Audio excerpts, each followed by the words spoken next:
जय हिंद। क्लास 10 विज्ञान का आज प्री बोर्ड है और उसके लिए हम लोग मोस्ट इम्पोर्टेंट प्रश्न को देखेंगे। और यहाँ जो भी प्रश्न है आप लोग का 2024 में पूछा गया प्रश्न है। और इससे पहले कि आपको एक इम्पोर्टेंट चीज बताते हैं कि 150 प्लस है ना, 150 प्लस का जो है वो प्रश्न का उत्तर का जो है करवा दिया गया है, जो कि मोस्ट इम्पोर्टेंट क्वेश्चन है प्री बोर्ड प्लस में जो है वो फाइनल एग्जाम के लिए। क्योंकि वो यहाँ जो भी प्रश्न है 150 वाला वीडियो में, वो प्रश्न कोई ना कोई साल पूछा ही पूछा है।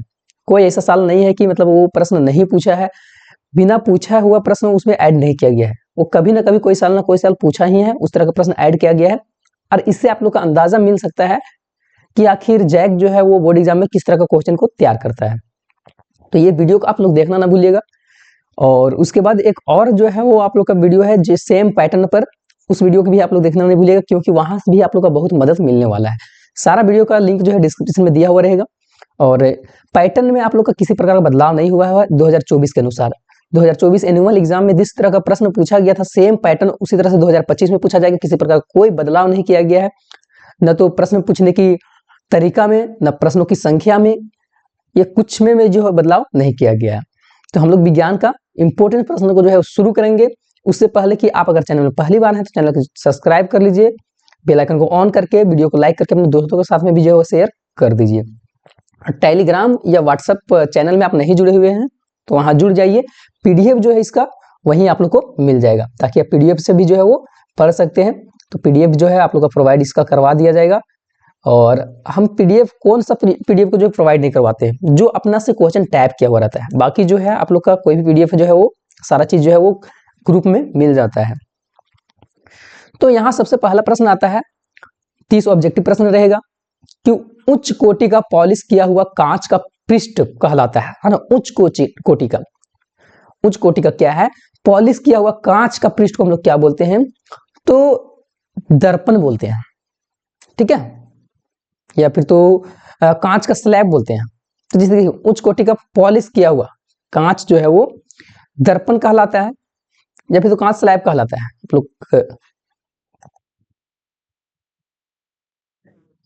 तो दर्पण हो जाएगा, है ना। तो इसका सही आंसर दर्पण हो जाएगा, क्योंकि उच्च कोटि का जो है पॉलिश किया हुआ कांच का पृष्ठ जो है वो दर्पण ही कहलाता है, जो जिसमें कि हम लोग का चेहरा देखने के काम आता है। नेक्स्ट है 30 सेंटीमीटर फोकस दूरी, ठीक है। 30 सेंटीमीटर फोकस दूरी के अवतल दर्पण के फोकस पर एक वस्तु को रखा गया है। प्रतिबिंब की दर्पण से दूरी को जो है वो ज्ञात करना है। तो ये दूरी जो हो जाएगा वो 30 सेंटीमीटर जो है फोकस दूरी है, ठीक है। तो ये इसका बिंब जो है वो कितना हो जाएगा? 60 सेंटीमीटर हो जाएगा, 60 सेंटीमीटर। नेक्स्ट है एक अवतल लेंस की फोकस दूरी 20 सेंटीमीटर है, तो इसकी क्षमता जो है वो क्या होगा? कितना डायोप्टर होगा? तो फोकस दूरी कितना है? 20 सेंटीमीटर है, ठीक है। तो और इसकी क्षमता जो है क्या होगी? तो 5 डायोप्टर होना चाहिए, है ना, 5 डायोप्टर। क्यों? क्योंकि 1 बटा हम लोग अगर 20 करते हैं सेंटीमीटर में, है ना, तो 5 डायोप्टर होना चाहिए। कमेंट कीजिएगा। एक अवतल लेंस की आवर्धन बराबर होता है, ठीक है।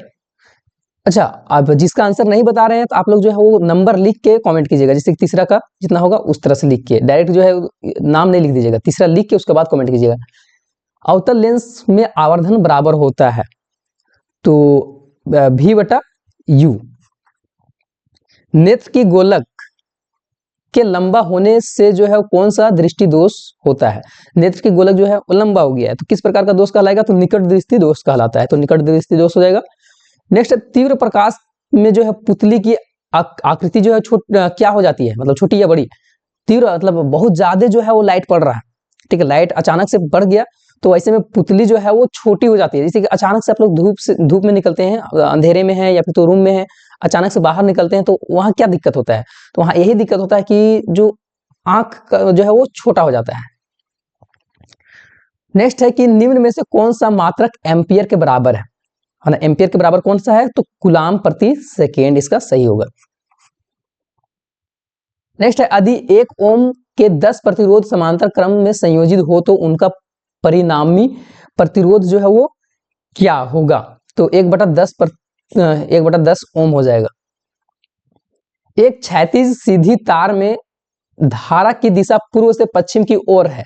ठीक है, एक क्षैतिज तार है और उसमें धारा किधर से किधर बह रहा है, तो पूरब से पश्चिम की ओर बह रहा है। तो तार की ठीक नीचे स्थित बिंदु पर चुंबकीय क्षेत्र की दिशा होगी, क्या होगी? तो उत्तर से दक्षिण, है ना। उत्तर से दक्षिण हमेशा जो है ये चुंबकीय क्षेत्र में जो है वो चुंबकीय क्षेत्र का दिशा उत्तर से दक्षिण ही होता है। 10 नंबर है कि पृथ्वी पर ऊर्जा का मुख्य स्रोत क्या है? तो सूर्य जो है वो पृथ्वी पर ऊर्जा का मुख्य स्रोत है, क्योंकि कोयला जो है वो खत्म हो सकता है, लकड़ी खत्म हो सकता है, जल, तो सूर्य जो है ना तो ये प्रदूषण फैलाता है और ना ही जो है वो खत्म होगा। नेक्स्ट 11 नंबर प्रश्न आता है कि Zn प्लस CuSO4 इक्वल्स, कितना बार पूछा हुआ है, कितना बार पूछा हुआ है, आप लोग से फिर रिपीट कर रहे हैं कि 150 प्लस प्रश्न का वीडियो बनाया, उसमें भी प्रश्न को ऐड किए हैं। उसके बाद फिर से जो है 52 प्रश्न का जो है ओरिजिनल प्रश्न का जो है बनवाए हैं, उसमें भी जो है ये प्रश्न है। तो आप सोच लीजिए कि ये प्रश्न बहुत ज्यादा जरूरी है ना। इतना बार अगर पूछ रहा है, लगातार पूछ रहा है, तो कितना ज्यादा इंपॉर्टेंट हो सकता है। ठीक है, तो 11 नंबर का आंसर हो जाएगा सी। सी नहीं जी, बिल्कुल नहीं, सी नहीं, बिल्कुल नहीं, लकड़ी कहां से होगा? Zn प्लस CuSO4, Zn जो है ये यहाँ क्या हो जा रहा है? विस्थापन। यहाँ तो ऑप्शन है ही नहीं, ये बिल्कुल लकड़ी नहीं होगा, यहाँ होगा विस्थापन। ठीक है, विस्थापन ये होगा। क्वेश्चन में जो है वो गलत जो है टाइप किया हुआ है, लकड़ी किसी एंगल से लकड़ी नहीं होगा। ठीक है, यहाँ समझिए पहले कि यहाँ जो है वो कॉपर जो है वो दूसरा के साथ में है और यहाँ जाके ये अलग हो जा रहा है। ठीक है, जिंक यहाँ जो है वो एकल्ले है और यहाँ जाके विस्थापित हो जा रहा है, विस्थापन कहलाएगा, है ना। नेक्स्ट है चांदी के ऊपर काला परत का चढ़ जाना किस चीज का उदाहरण है? तो संक्षारण का उदाहरण है, संक्षारण हो जाएगा। अम्ल के जलीय विलयन में निम्न में कौन सा उत्पन्न होता है? अम्ल में जलीय विलयन का, अम्ल का जो जलीय विलयन है उसमें जो है वो H+ आयन जो होता है। विरंजन चूर्ण का रासायनिक सूत्र क्या है? विरंजन चूर्ण, तो विरंजन चूर्ण का हो जाएगा CaSO3, बिल्कुल नहीं, आगे ये नहीं, CaOCl2, ये हो जाएगा सी नंबर। निम्न में कौन सी धातु सर्वाधिक तन्य होती है? सबसे ज्यादा तन्य सोना होता है, लोहा होता है, तांबा होता है, या फिर तो जस्ता होता है? तो सोना, गोल्ड। धातु की क्रियाशीलता का सही क्रम बताना है, मतलब सबसे ज्यादा क्रियाशील से लेके या सबसे कम क्रियाशील वो चीज को दिखाना है, क्रियाशीलता को जो है दिखाना है। हाँ, सबसे ज्यादा से सबसे कम की ओर बढ़ते जाना है। तो सबसे ज्यादा जो होता है वो सोडियम, फिर मैग्नीशियम, फिर जिंक, फिर कॉपर, तो डी नंबर इसका सही हो जाएगा। कार्बन की संयुक्ता कितना है? तो कार्बन की संयुक्ता जो है वो 4 है, 4 हो जाएगा। आगे है लंबी श्रृंखला वाले कार्बोक्सिलिक अम्लों के सोडियम लवण को क्या बोला जाता है? तो साबुन, सिलिका आधुनिक आवर्त सारणी को जो है सिलिका आधुनिक आवर्त सारणी के किस वर्ग का सदस्य है? सिलिका जो है आवर्त सारणी का कितना नंबर में आता है? तो 14, है ना। आवर्त सारणी वही पीरियोडिक टेबल, है ना, पीरियोडिक टेबल जो इस तरह से आप लोग का बनाया हुआ रहता है, पीरियोडिक टेबल याद जरूर होगा, इस चित्र से आप लोग को याद हो गया ना। यहाँ H होता है हाइड्रोजन। आवर्त आधुनिक आवर्त सारणी में जो है, आधुनिक आवर्त सारणी के आवर्त में जो है वो 2 में कितने तत्व आते हैं, है ना, 2 में, तो 8। आवर्त सारणी उसी पीरियोडिक टेबल को बोला जा रहा है। विषमपोषी जीव अपनी उत्तर जीविका के लिए प्रत्यक्ष या परोक्ष रूप से किस पर जो है वो आश्रित होते हैं? तो विषमपोषी जीव, है ना, विषमपोषी जो किसी पर निर्भर नहीं है, जो सरल अजैव पदार्थ पर निर्भर है, तो किस चीज पर जो है वो निर्भर रहते हैं? तो हरे स्वपोषी पौधे पर। विषमपोषी जीव, सॉरी इसमें मिस्टेक बता दिए, विषमपोषी जो है दूसरे जीव पर जो है निर्भर रहता है, तो हरे पौधे पर। नेक्स्ट है पौधे को वायवीय भागों से जल कि वाष्प के रूप में निकलने की क्रिया को जो है वो क्या बोला जाता है? तो वाष्पोत्सर्जन बोला जाता है, वाष्पोत्सर्जन हो जाएगा। नेक्स्ट है दो तंत्रिकाओं, ये बहुत ज्यादा इंपॉर्टेंट है। ये दो तंत्रिकाओं कोशिका, है ना, दो तंत्रिका कोशिका के बीच में जो है वो खाली रहता है। तंत्रिका कोशिका जो है किस तरह का रहता है? न्यूरॉन जिसको हम लोग बोलते हैं, ठीक है। उसका इस तरह से चित्र रहता है, ऐसे इस तरह से करके, है ना।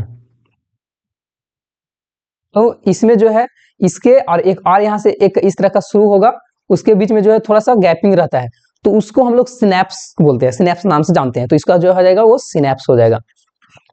मानव में बुद्धि एवं चतुराई का केंद्र कौन सा है ना, किसके चलते बुद्धि और चतुराई? तो सेरिब्रम हो जाएगा। अबर में जो 9 क्लास में है, या फिर तो आप लोग का भाई बहन जो भी है होंगे 9 क्लास में, वो 10 क्लास में जब आएंगे तो हम खुद से जो है आप लोग का बहुत अच्छे तरीका से हर चैप्टर कॉन्सेप्ट को क्लियर करवाएंगे, बहुत ही अच्छे तरह से। आप लोग अपने भाई बहन को भी जो है वो इस चैनल पर जोड़ के रखिए, क्योंकि जो है फ्री ऑफ कॉस्ट, एक भी रुपया जो है आप लोग का जो है वो फी नहीं लगेगा, है ना। फ्री में जो है आप लोग का पूरा कॉन्सेप्ट को क्लियर करवाया जाएगा, वो भी बहुत अच्छे तरीका से। अंडाणु निषेचित होता है, अंडाणु जो है वो कहाँ? तो फिलोपियन ट्यूब में जो है वो निषेचन होता है, तो फिलोपियन ट्यूब हो जाएगा। नर युग्मक तथा मादा युग्मक के संयोजन से बनता है, तो क्या बनता है? नर युग्मक और मादा युग्मक के संयोजन से, तो युग्मनज हो जाएगा सही उत्तर।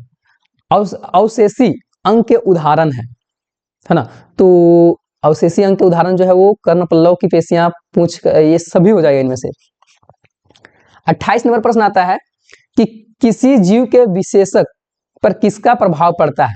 केवल पैतृक डीएनए का, या फिर तो केवल मातृक के, या फिर तो माता पिता दोनों का पड़ता है ना। किसी भी जीव होता है, ये प्रश्न भी जो है आप पिछला बार बताए हैं। आप लोग इतना याद रखिए कि देखिए कि हम लोग इतना दिन से पढ़ा रहे हैं, लगभग हम जो है वो 2020 से पढ़ा रहे हैं, ठीक है, और ये 5वां साल है लगभग। तो पता चल गया कि मतलब प्रश्न जो है कहाँ कहाँ से पूछता है। उसी हिसाब से देखिए कि आप लोग का प्रश्न जिस तरह से पूछ रहा है उसी तरह का 150 प्रश्न का जो है वीडियो बना दिया गया है, उससे बहुत प्रश्न जो है आप लोग का मैच करेगा, है ना। नेक्स्ट आगे का प्रश्न हम लोग देखते हैं कि ओजोन परत का अवक्षय कर रहा है, तो क्लोरोफ्लोरो बताए थे, कल भी बताए थे शाम वाला वीडियो में, और 150 प्लस प्रश्न है उसमें भी जो इसको बताए हैं। तो क्लोरोफ्लोरो गैस के चलते ओजोन प्रश्न जो है वो क्षय हो रहा है, परत जो है वो क्षय हो रहा है। तो ये जितना भी प्रश्न देखिए कभी ना कभी वो पूछा है, और इस बार भी पूछा हुआ है, ठीक है। विश्व में सबसे तेजी से साथ घटता जा रहा प्राकृतिक संसाधन कौन सा है? सबसे तेजी से घटते जा रहा है, तो वो है वन, क्योंकि वन जो है वो जनसंख्या बढ़ रहा है और सभी लोग को रहने के लिए घर चाहिए, तो जंगल को जो है काटे जा रहा है। अब हम लोग जो है सब्जेक्टिव की ओर बढ़ेंगे, और इसका पीडीएफ जो है आप लोग का टेलीग्राम या व्हाट्सएप ग्रुप चैनल में जो है मिल जाएगा, आप लोग वहां से देख सकते हैं। अब हम लोग यहाँ देखेंगे 31 नंबर से 38 नंबर प्रश्न जो है अति लघु है, जो कि 2-2 नंबर का है, जिनमें कि 6 का ही उत्तर देना है। आप लोग जो है वो वीडियो को रोक रोक के जरूर से जो है वो पढ़ लीजिएगा। है कि उत्तल लेंस में बनते हुए प्रतिबिंब का एक स्वच्छ किरण आरेख खींचिए जब वस्तु को 2f पर रखा जाता है, तो ये आरेख खींचा हुआ है। नेत्र की क्षमता, है ना, नेत्र की असमंजस क्षमता के क्या अभिप्राय है?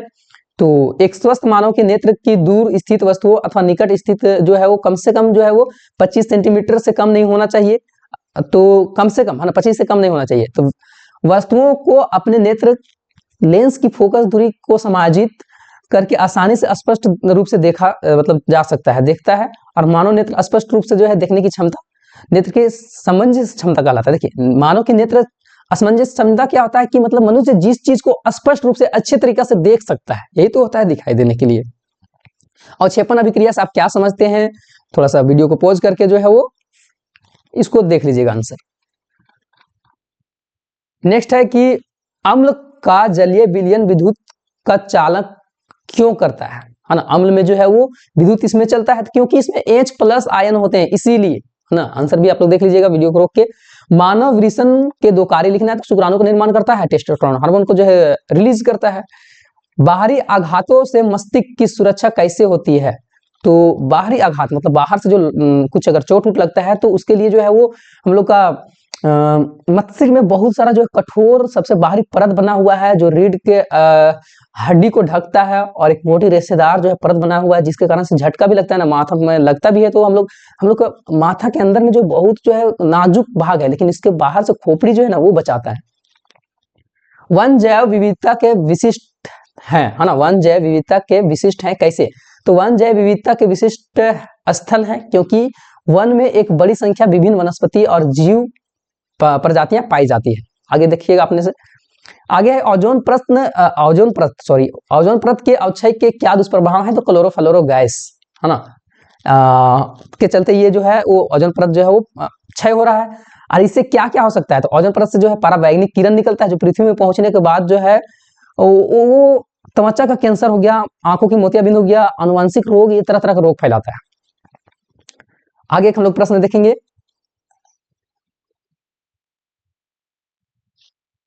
कि 39 से 46 तक जो है वो 3 नंबर का है, 6 प्रश्न का ही उत्तर देना है। 5 सेंटीमीटर अभिसारी लेंस से 25 सेंटीमीटर दूर पर रखा गया है। प्रतिबिंब की स्थिति, प्रकृति तथा साइज जो है वो ज्ञात करने बोला है। तो सारा चीज यहाँ जो है कैलकुलेशन किया हुआ है, बस खाली आपको वीडियो को पॉज करना है और कैलकुलेशन को देखना है, समझना है। नेक्स्ट है अवतल दर्पण के 3 प्रमुख उपयोग को लिखिए। तो अवतल दर्पण का 3 प्रमुख उपयोग क्या है? तो अवतल दर्पण को प्रकाश की तेज किरण पुंजों को पाने के लिए टॉर्चों, वाहन, हेडलाइट और सर्च लाइट में परावर्तक के रूप में प्रयोग किया जाता है। अवतल दर्पण को चेहरा में बड़ा प्रतिबिंब देखने के लिए प्रयोग किया जाता है ना। दांत के जो डॉक्टर होते हैं वो प्रयोग करते हैं। नेक्स्ट 41 नंबर, तारे क्यों टिमटिमाते हैं, ग्रह क्यों नहीं टिमटिमाते हैं? मोस्ट इंपोर्टेंट क्वेश्चन है कि तारे की अपेक्षा ग्रह हमारे पृथ्वी से बहुत निकट है ना। ग्रह जो है हम लोग का निकट है, तारा जो है थोड़ा सा दूर में है। उन्हें विस्तृत स्रोत की तरह जो है मान सकते हैं। यदि यह ग्रह को बिंदु की आकार का अनेक प्रकाश स्रोत, जिसे सबसे समझिए पहले परावर्तन के कारण तारा जो है वो ग्रह से काफी दूर है और उसका लाइट पृथ्वी तक आने में जो है वो बहुत सारा जो है वो अलग अलग क्षेत्र से आना पड़ता है ना। तो उसके कारण जो है प्रकाश का अपवर्तन के कारण जो है वो हम लोग का जो है वो तिरछा या फिर तो किसी प्रकार का जो है वो टिमटिमाते हुए नजर आते हैं। निम्नलिखित समीकरण को जो है संतुलित करना है, तो संतुलित करके यहाँ बता दिया गया है। संतुलित का मतलब क्या होता है, इसके लिए भी वीडियो बना दिया गया। आप लोग अगर नहीं देखे हैं तो आप लोग के लिए जो है वीडियो हर एक तरह का, ये चैप्टर जो पहला चैप्टर का जो है वीडियो का लिंक हम डिस्क्रिप्शन में दे देंगे, आप लोग वहां से देख सकते हैं। ठीक है, इसमें क्या है कि N2 है ना, H2, ठीक है। तो जितना अभिकारक होगा उतना उत्पाद भी होना चाहिए, लेकिन यहाँ N 1 है और H कितना हो जाएगा, 3 हुआ। तो उसी को जो है समीकरण को यहाँ संतुलित किया गया है। N2 यहाँ किया गया है और ये जो है वो H यहाँ 2 था, ठीक है, और इधर 3 हो जा रहा है। तो 3 करने के लिए हम यहाँ 3 दिए, तो ये कितना हो गया, 6 हो गया। तो फिर हम लोग को यहाँ 2 देना पड़ा। तो इसके लिए भी वीडियो बनाया हुआ है, आप लोग का लिंक जो दे देंगे डिस्क्रिप्शन में, वहां सब लोग देख सकते हैं। विरंजन चूर्ण किस प्रकार बनाया जाता है, इसके 2 उपयोग लिखना है। तो विरंजन चूर्ण का 2 उपयोग जो है किस तरह से बनाया जाता है वो भी लिखा हुआ है, उपयोग भी लिखा हुआ है। मेंडलीव के आवर्त सारणी तथा आधुनिक आवर्त सारणी में जो है अंतर बताना है। तो अंतर भी जो है आप लोग का यहाँ बताया गया है, वीडियो को रोक के पढ़ सकते हैं। प्रतिवर्ती क्रिया एवं प्रतिवर्ती चाप में क्या अंतर है, ये भी चीज का आप लोग का आंसर यहाँ लिखा हुआ है, आप लोग वीडियो को रोक के पढ़ सकते हैं, या फिर तो पीडीएफ जो है आप लोग को मिल जाएगा ग्रुप में। कायिक प्रवर्धन क्या है, उसकी क्या सीमाएं हैं, इसका भी जो है पीडीएफ आप लोग का, सबका पीडीएफ जो है हम लोग भेज दिए हैं ग्रुप में, आप लोग वहां से देख सकते हैं। अब हम लोग ग्रुप डी में देख लेते हैं। 47 से 52 तक जो है 6 प्रश्न रहेगा, लेकिन 4 का ही उत्तर देना है।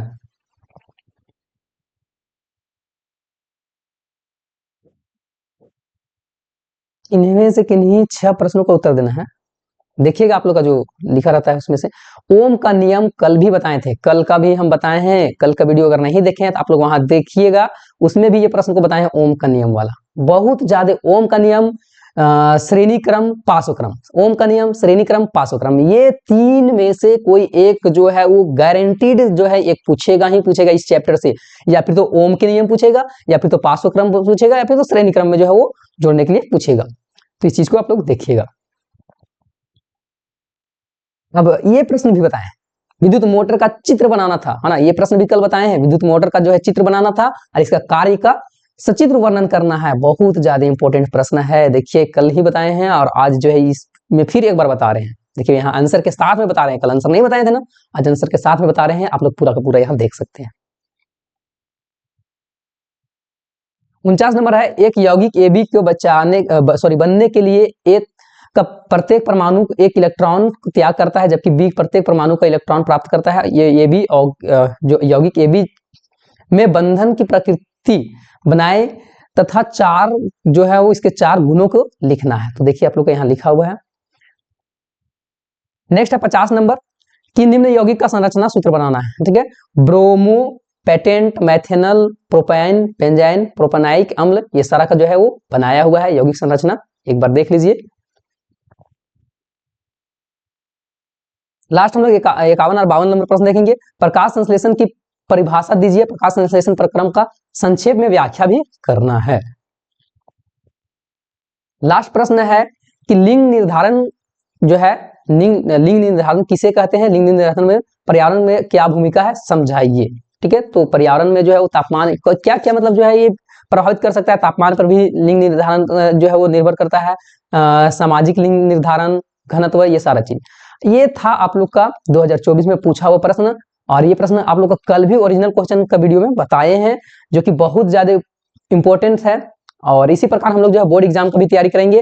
और आप लोग से बस एक ही ख्वाहिश है कि आप लोग जो है अभी तक वीडियो को लाइक नहीं किए तो लाइक करके अपने दोस्तों के साथ में शेयर कर दीजिए, और चैनल को सब्सक्राइब करके टेलीग्राम और व्हाट्सएप ग्रुप चैनल में जो है जितने भी जहां भी आप लोग को जुड़ने का मन है वहां जुड़ सकते हैं। हम लोग नेक्स्ट मिलेंगे नेक्स्ट वीडियो में। जय हिंद, जय भारत, जय झारखंड, जोहार झारखंड।